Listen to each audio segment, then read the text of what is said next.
അടപ്പുണ്ട്. ഇതിൻ്റെ അകത്ത് വെച്ച് ഈ അടപ്പ് മുകളിൽ കൊണ്ടുവരണം. മുകളിൽ കൊണ്ടുവരാനാണ് ഇപ്പം നമ്മൾ ചെയ്യാൻ പോണം.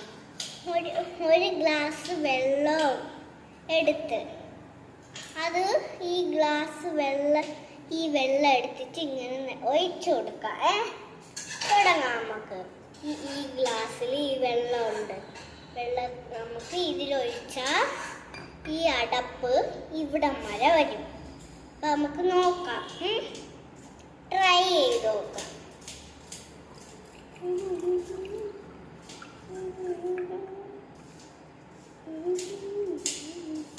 ഇത്രയും ഞാൻ ഒഴിച്ചിട്ടുണ്ട്. നോക്കി അമ്മ, ഞാൻ പറഞ്ഞ കണക്ക് ഇവിടെ വന്ന് ഈ അടപ്പ് നമ്മൾ എടുത്ത്